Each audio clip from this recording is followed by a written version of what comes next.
फक्त आमच्या मत्स्य खात्याच्या संबंधित मत्स्य मंत्रालय संबंधितच आहे। एक महत्त्वाच्या विषयावर ही घोषणा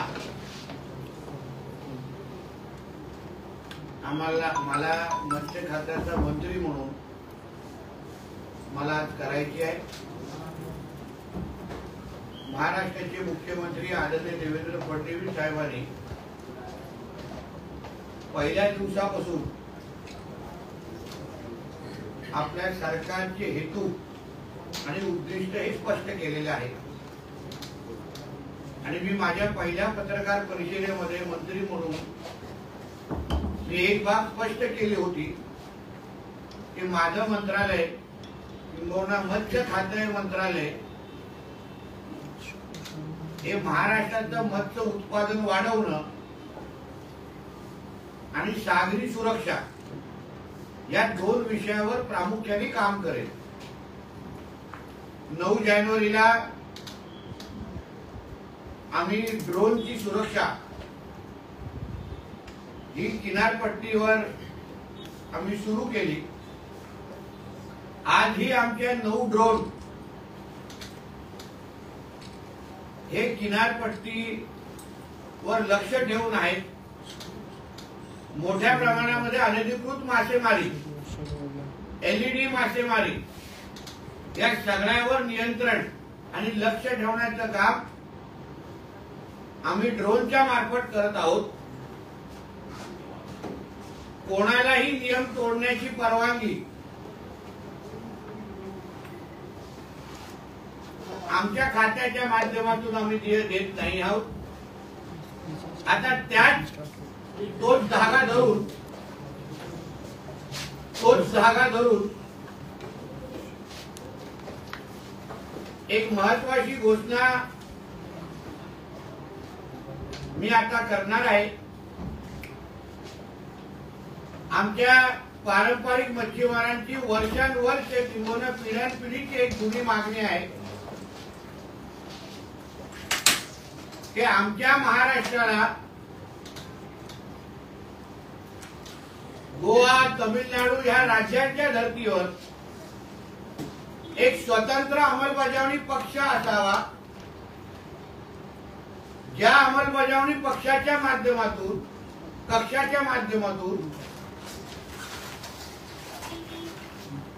अनधिकृत मासेमारी, परप्रांतीय मासेमारी, एलईडी या सगळ्या गोष्टीवर फार बारकाईने लक्ष ठेवलं जाईल। मत्स्य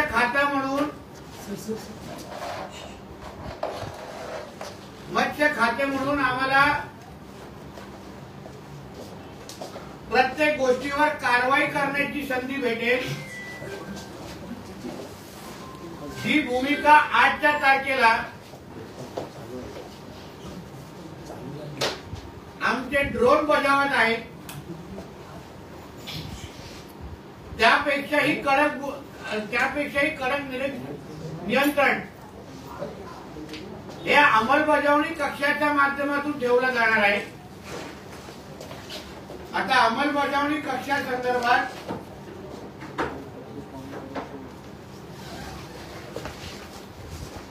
तो कक्ष कसा असावा, कोण सदस्य असावेत, त्याची कार्यपद्धती कशी असावी या सगळ्या संदर्भात शासन निर्णय झालेला आहे।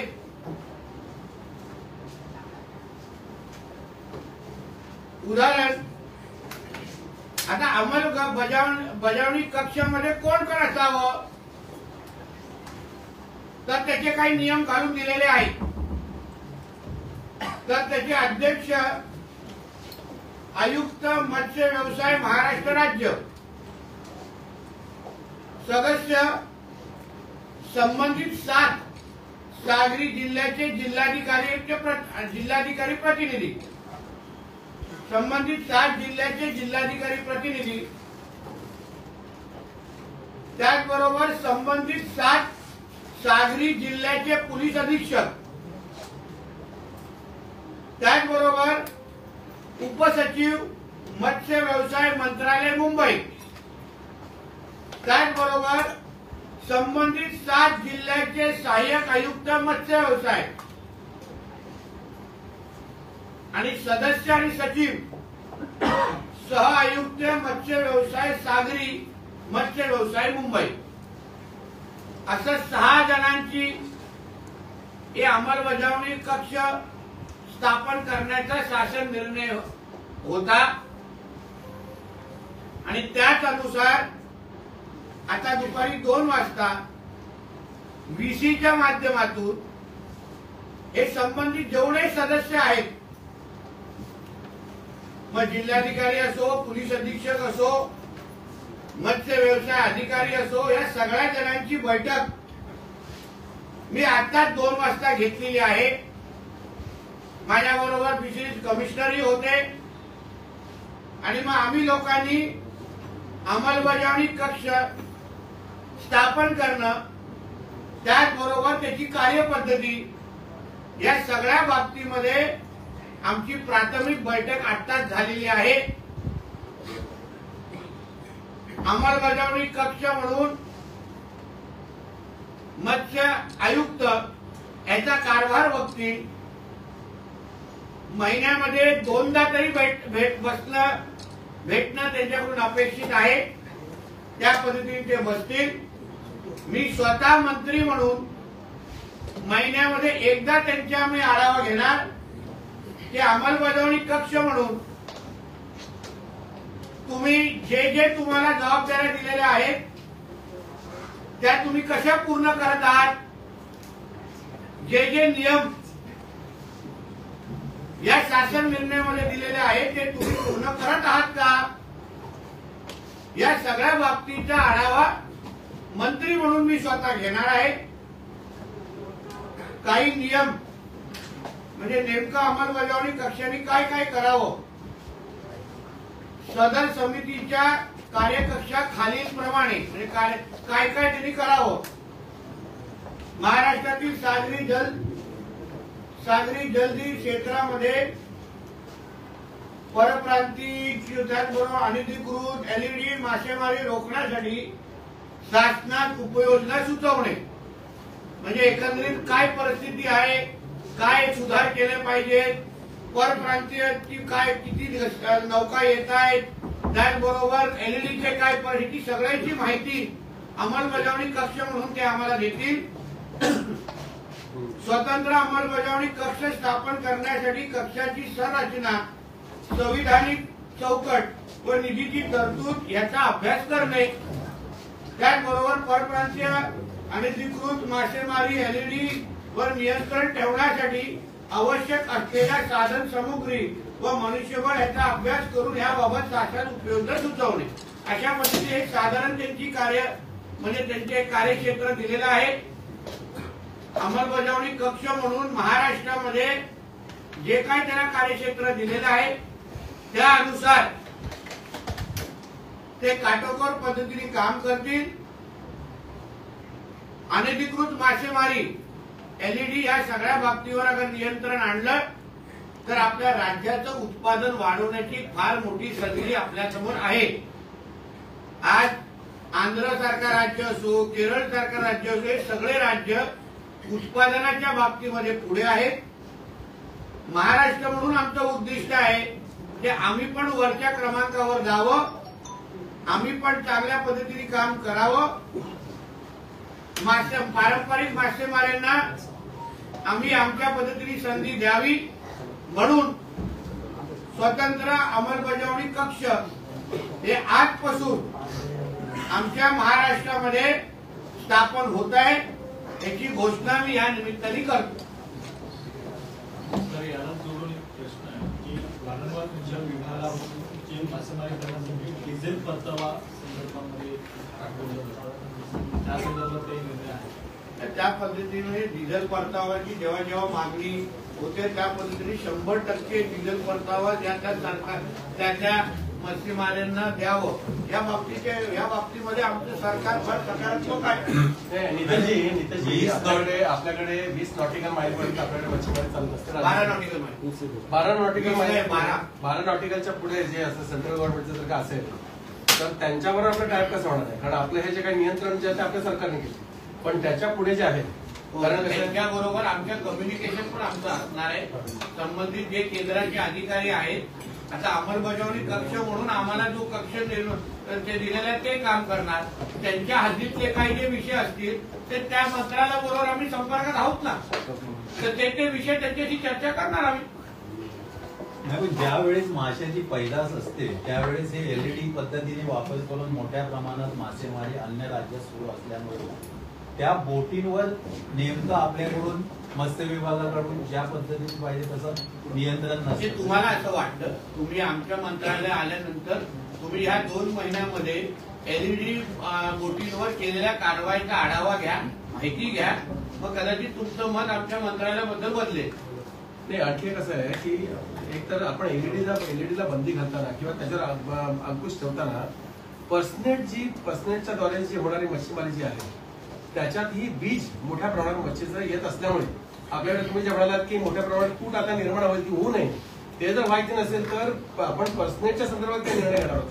पर्सनेटच्या संदर्भात नियम अतिशय क्लिअर आहेत ना, की 12 नॉटिकल माइल्स मध्ये कोणी करावं, त्याच्या बाहेर कोणी करावं. बघा, आमच्या एवढंच मुद्दा आहे, मंत्रालय म्हणून जे नियम कायदे सागरी संदर्भात जे नियम कायदे लावून दिलेले आहेत प्रत्येकाने ते पालन करावं, आणि ते पालन होत आहेत का हे बघण्याची जबाबदारी ह्या अंमलबजावणी कक्ष सारख्या ह्या आणि आमच्या मंत्रालयाचं आहे. प्रत्येकाने आपल्या आपल्या हद्दीत अगर मासेमारी केली तर कोणाला कसली अडचणच नाही. पारंपरिकांना मिळणारा जो साठा आहे तो कमी कधी होतो, जेव्हा नियम तोडून काही आमच्या पारंपरिकांच्या भागामध्ये येतात तेव्हा जाऊन आपला साठा कमी होतो, त्यांचं नुकसान होतं. बरोबर आहे ना? म्हणून मंत्रालय म्हणून आमचं एवढंच उद्दिष्ट आहे, प्रत्येकाने नियम तोडू नये. प्रत्येकाने आपल्या आपल्या क्षेत्रामध्ये मासेमारी केली तर उत्पादनावर कुठेच फरक पडत नाही, उलट उत्पादन वाढणार. मासे आपला परराज्यातले ते लोक त्यांच्या राज्यात मासेमारी ते लोक संपूर्ण आपल्या इकडे येतात. हे बाबा बाजू तरी हो, मला बोलून बघून तरी बोलून दे. कधीही तुम्ही उशिरा येतात आणि मध्ये उभे राहता तुम्ही, हा, तर त्या पद्धतीने त्यांचा जो सामान्य पारंपरिक मच्छीमाराचा जो अधिकार आहे तो त्यांना मिळाला पाहिजे. म्हणून प्रत्येकाने नियम पाळावे एवढंच म्हणणं आहे. उद्या अगर आमच्या नौका जाऊन कर्नाटकामध्ये, गोव्यामध्ये, गुजरातमध्ये जाऊन तिथे मोठे मोठे ट्रॉलर घुसवले तर चालतील का? नाही चालणार. ते पण कडक कारवाई करणार. तसंच आम्ही कडक भूमिका घेतोय. छत्रपती संभाजी महाराजांबद्दलच्या सुरुवातीला मी काय आता उशिरा आलेल्या लोकांसाठी ते होतं ते हे पत्रकार. अन्य वेळी मी सगळे तुमचे विषय घेतो, मी बोलणाऱ्यापैकी एक आहे. ही जी पत्रकार परिषद आहे ती माझ्या मंत्रालय संदर्भात आहे, म्हणून तुम्हाला मंत्रालयात बोलवलेलं आहे. काहीतरी आचारसंहिता लागली पाहिजे. आमच्या एवढा महत्वाचा निर्णय घेतलेला आहे. अनेक मासळी बाजार जे आहेत त्यांची सुद्धा दुर्दशा पाहायला मिळते आणि अशा ठिकाणी सुद्धा परप्रांतीय हे व्यवसाय करतात, त्यामुळे पारंपरिक ज्या महिला मासे विकतात त्यांना सुद्धा त्रास होतो. अशा ठिकाणी सुद्धा काही सगळ्या गोष्टीवर आता आम्ही गेल्याच आठवड्यात आम्ही बीएमसी कमिशनर आणि सगळ्या मंत्रीमध्ये आम्ही बैठक घेतली. आमचं एवढंच म्हणणं होतं की ज्यांना ज्यांचा अधिकार आहे त्यांना तिथे त्यांना अधिकार मिळाला पाहिजे.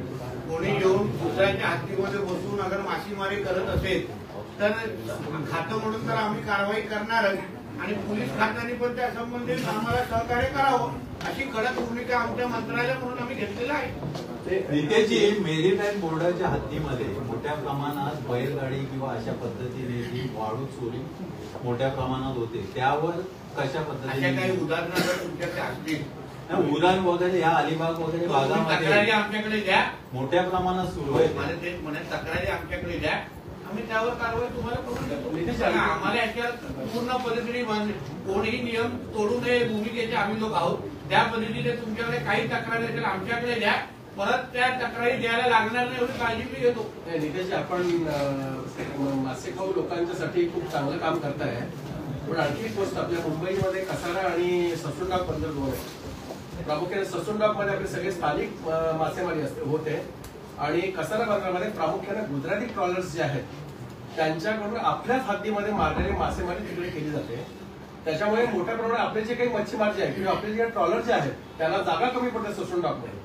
परिणामी आपण काय केलंय की करंजा बंदरामध्ये नव्याने आपण एक डॉक तयार करतोय, पण आपल्याकडे एकाकडे जर कसारा बंदर जर त्याला तुला करून जर दिला तर आपल्याकडे खूप आपल्याकडच्या मच्छीमारांना एक चांगलं एक साधन होईल. आपल्याला काय वाटतं? नोटेड. म्हणजे बोलताय तसं आम्ही लक्ष घालू आणि ही सूचना चांगली आहे. आम्ही त्याच्यावर अंमलबजावणी कसं करायचं. याच्यामध्ये एक कक्षाच्या संदर्भातला प्रश्न होता की जिथे जिथे उल्लंघन होत असेल आणि आपले जे स्थानिक पारंपरिक मच्छीमार नसेल तर त्यांना आपल्याकडे तक्रार त्वरेने पाठवायला म्हणून एक हेल्पलाईन नंबर वगैरे ह्याच्याबद्दल ते चालू करू शकतो.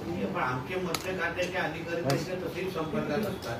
आता ड्रोनच्या संदर्भात असंख्य सामान्य मच्छीमारांना पण आम्हाला मदतच केली. आम्हाला माहिती दिली की आपण असं असं इथे ज्या गोष्टी आहेत त्या तुम्ही जरा आम्हाला तक्रारीमध्ये मदत करा. आम्ही सामान्य मच्छीमारांच्या संपर्कात त्या पद्धतीने आहोतच. जे हेल्पलाईनची गरज लागली तेही करू, पण आता त्याची गरज वाटत नाही. पण त्यांच्यासाठी हेल्पलाईनचा नंबर त्यांच्या मंत्र्याचा आहे त्यांच्या खिशात. माझा नंबर पण हेल्पलाईन नंबरच आहे. नितेशजी, गोड्या पाण्याच्या संदर्भात 20,000 तळी जी आहेत राज्यातली त्याचा एक सर्वेक्षण अहवाल तुम्ही मागवला होता, त्याबद्दलची काही माहिती आली आहे का? कारण गोड्या पाण्यातली मच्छीमारी देखील राज्यभरात खूप म्हणजे मागं पडलोय आपण मागच्या काही वर्षात. नक्की तुमचा चांगला प्रश्न आहे. या संदर्भात आदरणीय मुख्यमंत्र्यांनी गोड्या पाण्याच्या मास्या संदर्भात आम्हाला धोरण तयार करण्यासाठी सांगितलेलं होतं आणि त्या दृष्टिकोनातून मी चंद्रपूर, नागपूर या सगळ्या भागाचे दौरे माझे सुरू केलेले आहेत. पहिलं पाऊल असं आम्ही टाकतोय तर ह्याच्यातले काही जे ठेके दिलेले आहेत ते 30-40 वर्ष जुने आहेत. खरं म्हणलं तर तलावाच्या ठेक्याचा एक साधारण नियम असा आहे की एक ठेका 5 वर्षापर्यंतच असतो. तो वाढवण्याच्या अगोदर काही गोष्टीची नोंद करायला लागते. आता गोड्या पाण्याच्या अंतर्गत 500 मीटरच्या आतमध्ये दिलेले जे ठेके आहेत तलावाचे त्याची कुठलीही म्हणजे माहिती आमच्या मंत्रालयाकडे नाही किंवा त्याचा उत्पादन किती वाढवतं ह्याची माहिती नाही. म्हणून पहिलं पाऊल आम्ही काय टाकतोय तर आम्ही त्याला डिजिटलायझेशन करतो. एकदा पूर्ण त्या तलावाच्या जे काही संबंधित तलाव आहे त्याची माहिती जे डिजिटलायझेशन झाले तर आम्हाला हेच कळेल की त्या एका तलाव किती वर्ष सुरू आहे, तो तलाव ज्याच्या नावाने तोच तलाव चालवतोय का, त्या तलावावर कुठलं अतिक्रमण आहे का, त्या तलावाचं वर्षानुवर्ष झालेलं उत्पादन किती, हे सगळ्याची माहिती डिजिटलायझेशनच्या माध्यमातून आमच्याकडे येईल आणि मग त्यानंतर टप्प्याटप्प्याने आम्ही त्याबद्दलची पावलं उचलू. म्हणून पहिलं पाऊल डिजिटलायझेशनचं आहे. त्या संबंधित आम्ही काही कंपन्यांशी बोलतोय. एकदा ते नक्की झालं तर डिजिटलायझेशनच्या माध्यमातून माहिती आणि सगळा पूर्ण कारभार हा पारदर्शक होऊन जाईल एवढी काळजी आम्ही घेतो. नौ ड्रोन्स के बाद महाराष्ट्र फिशरी डिपार्टमेंट ने एनफोर्समेंट कमेटी बनाई है जो तमिलनाडु और बाकी स्टेट में थी. इलीगल फिशिंग का नुकसान कैसे कामयाब होगी? देखिए ऐसा है कि हम लोग ने ये इन्फोर्समेंट कमेटी के माध्यम से ये जितने 7 कलेक्टर, 7 पुलिस एसपी सबको उसके अंदर हम लोग ने अभी लिया है. हम लोग को इतना ही हमारा मोटिव इतना ही है कि जहाँ भी इलीगल फिशिंग होती है, जहाँ भी एलईडी टाइप फिशिंग होती है वो सारी की सारी बंद होनी चाहिए. जो भी अपने बाउंड्री में रह के अगर फिशिंग करेगा तो किसी को कोई आक्षेप नहीं है, मगर आप अपनी बाउंड्री छोड़ के अगर दूसरों का हक मारने आएंगे तो आपके ऊपर कार्रवाई जरूर होगी. आज से ये इन्फोर्समेंट कक्ष जो है जो आज से एक्टिव हो चुका है, आज से वो सब चीज के ऊपर नजर रखेगा. 2 बजे दोपहर 2 बजे सारे एसपी और कलेक्टर और फिशरीज ऑफिसर्स के साथ मेरी मीटिंग हो चुकी है.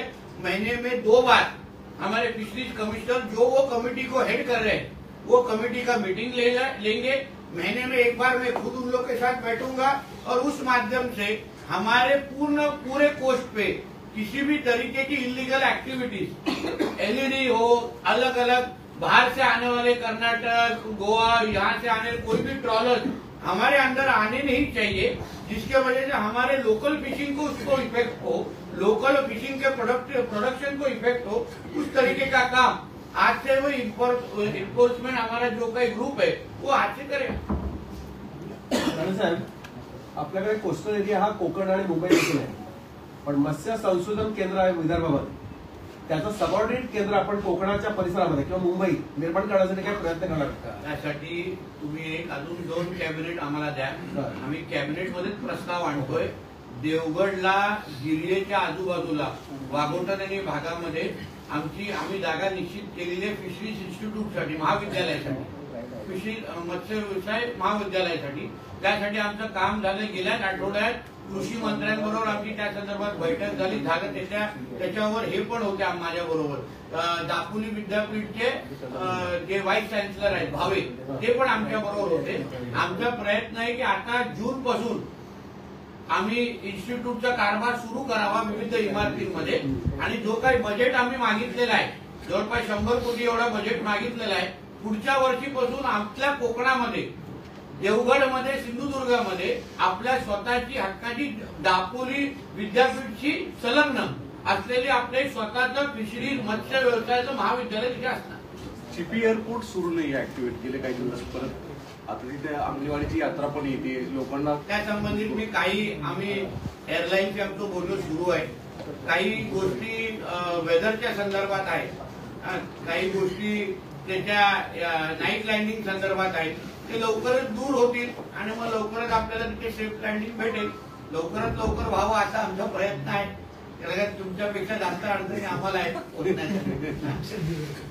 नितीश जी, हालांकि आप अपने मिनिस्ट्री के ऊपर बात करने के लिए हैं, लेकिन आप सरकार का भी बड़ा चेहरा है. सरकार का ही जो फैसला आपका द्वारा उठाया गया मुद्दा लाउड स्पीकर वाला, वो हाल फिलहाल में मुंबई पुलिस ने बहुत कार्रवाई करी है. लेकिन सवाल चूंकि आपने आपको ओपनिंग करेगा तो इन लोगों को भी मैं बता दूंगा ना. मेरे से कोर विषय के ऊपर अन्याय होने मत दीजिए. तो सवाल यही है कि जो मुद्दा आपने उठाया था, हाल फिलहाल में मुंबई में घाटकोपर, मुलुंड, कई इलाकों में मुंबई पुलिस ने कार्रवाई करी है. अब कार्रवाई के साथ साथ इस बात को लेकर भी लोग जो वहाँ के रहने वाले हैं या रहने वाले हैं, ये पॉलिटिक्स की वजह से ऐसा हो रहा है जिसमें कोई भी फैक्ट्स एंड फिगर नहीं है, ऐसा उन लोगों का कहना है जिन पे कार्रवाई हो रही है. मगर मेरा बोलना है कि इस तरीके का मत, जब नवरात्र और गणेश चतुर्थी के जो हमारे प्रोसेशन रोके जाते हैं, तभी इस तरीके का मत क्यों आता नहीं है. कभी मस्जिद के ऊपर लाउडस्पीकर की जब भी बात आती है, तभी इनको मिर्ची क्यों लगती है. जो हमारा संविधान है वो सब लोग के लिए है, सिर्फ हिंदुओं के लिए नहीं है.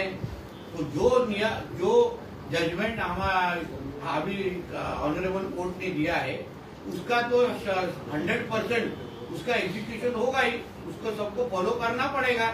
लाउड स्पीकर अगर बजाना है तो आप पाकिस्तान, बांग्लादेश में चले जाओ, 5 बार क्या 10 बार बजाओ, आपको क्या प्रॉब्लम है. और 5 बार इधर अभी जाने से बजाने का नहीं. नितीश जी, महायुति की सरकार चल रही है, ऐसे में संजय सिरसाट जिस तरह से CSR हात खाली करेल. कमाल खान जे आहे त्यांनी विकिपीडियाचा आधार घेऊन छत्रपती संभाजी महाराज यांच्याबद्दलचे वास्तव जाहीर केले आहे. मुख्यमंत्र्यांनी सुद्धा चौकशीचे आदेश संपूर्ण प्रकरणात दिले. अशाच पद्धतीच्या जिहादी लांड्यांच्या तरी आम्ही विरोध करतो. त्यांना उद्या अगर आम्ही मोहम्मद पैगंबरांबद्दल काही बोललो असतो तर हे लोक मारून टाकण्याची भाषा करतात. घरात घुसून काही लोकांना मारलेलं पण आहे. आता छत्रपती संभाजी महाराज जे आमचे दैवत आहेत, याला या खान नावाच्या बडव्याला अगर तोंड उघडायचं असेल ना, तर पोलीस आपलं काम निश्चित पद्धतीने करतील ना. पण त्याच्यात काय उरलं सुरलं असेल तर आमचे शिवप्रेमी आणि हिंदुत्वादी विचाराचे कार्यकर्ते आहेतच. अशा पद्धती अगर तुम्ही तुमच्या मोहम्मद पैगंबराबद्दल अगर तुम्हाला टोकाची भूमिका घ्यायची असेल, तुम्ही मारून टाकण्याचे फतवे काढत असाल ना, तर इथे आम्हाला फतवा काढायची पण गरज नाही.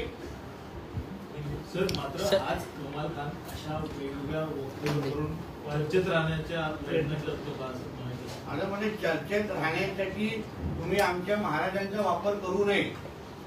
चर्चेत तुला राहायचं असेल मग कधी ना कधीतरी तुला औरंगजेबकडे पण पाठवण्याची चर्चा दुनिया करेल. मग कि कमाल खान था, ऐसा बात करता था, और अभी वो औरंगजेब के बाजू में जाके सो गया है.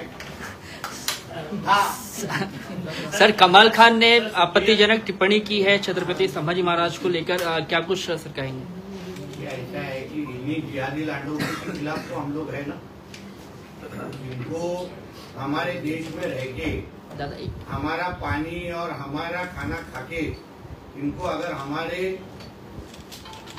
भगवान के ऊपर ही अगर बोलना हो तो ऐसे लोगों को हमारे इस भूमि पे कितने साल रखना है वो हमको भी सोचना पड़ेगा. ना जल्दी ही उसको अभी औरंगजेब के पास भेजने का वक्त आ चुका है.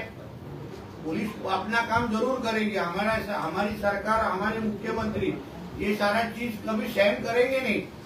पर इस जो मानसिकता के जो लोग हैं, मुझे याद है जब रामगिरी महाराज ने मोहम्मद पैगंबर के ऊपर कुछ बोला था, सच्चाई था, जो उनके इस्लाम में ही लिखा है, कुछ अलग लिखा नहीं है, कुरान में ही लिखा है वो, तभी उनको मार डालने तक की धमकी आई थी, उनके घर के अंदर घुस के मार डालने की कोशिश की थी।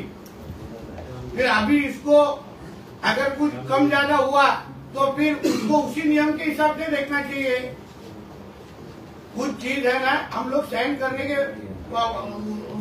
सहन कर नहीं सकते हम लोग, तो अगर पुलिस अच्छी तरह से कार्रवाई करेगी तो मुझे विश्वास है कुछ बचा कुचा रहेगा तो हम लोग है। नितेश जी, राज्य में सभी के लिए जो नियम है वो एक जैसे होने चाहिए। तेलंगाना सरकार ने एक विशेष समुदाय को खुश करने के लिए एक फैसला लिया और ये कहा है कि रमजान के दौरान जो मुस्लिम कर्मचारी हैं सरकारी, उन्हें 4 बजे तक जो है सिर्फ काम करने की इजाजत हो, 4 बजे का छुट्टी। तेलंगाना में जाके पूछो ना, ये हमारा महाराष्ट्र का और ये हमारा हिंदुत्व विचार सोच का सरकार है।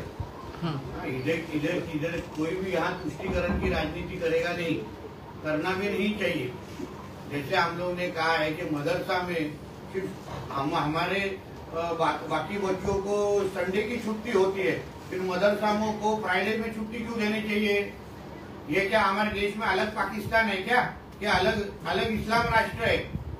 तो ये सारा चीज हम हमारे देश में और हमारे राज्य में तो सहन करेंगे नहीं। नितीश जी, काँग्रेस नेता यांनी पुन्हा एकदा गृह विभागावर भाषण बोलले आहे. त्यांनी असं म्हटलं आहे की देशमुख कुटुंबीय जे मारेकरी आहेत, देशमुखांचे जे मारेकरी आहेत ते सापडतात एक फरार आहे, परंतु सावंतांचा मुलगा हरवला, त्याला मात्र शोधून आणण्यात हो, जसं देशमुख कुटुंबाचे मारेकरी सापडत नाही तसे दिशा साल्यांचे पण मारेकरी सापडत नाही. ताईंनी जरा त्याच्यावर फार बारकाईने लक्ष घालावं. ताईला मी विनंती करू की तुम्हाला जेवढं देशमुख कुटुंबाची चिंता असलीच पाहिजे, आपल्या महाराष्ट्रातलं कुटुंब आहे, तसंच सालेन कुटुंबाला पण सुप्रियाताई कधी जाऊन भेटणार आहेत का? कधी चिंता व्यक्त करणार आहे का? त्यांच्या मारेकरी पकडण्यात यावे अशी कधी मागणी करणार आहेत का? नाहीतर आज नाही तर उद्या कोर्टाचा निर्णय येणारच आहे. कारण का ते त्यांच्याच महाविकास आघाडीच्या सरकारच्या काळात झालेला तो खून आहे तो. तर त्या खुना संदर्भात पण आमच्या सुप्रियाताई कधी जाऊन दिशा सालेंच्या आई वडिलांना भेटून तिथे पण अश्रू पुसणार आहेत का? कधी सुशांत सिंग राजपूतच्या पण आई वडिलांची जाऊन अश्रू पुसणार आहेत का? हे जरा सुप्रियाताईंनी आम्हाला सांगावं ना थोडं. काही फार सिलेक्टेड चिंता करतात.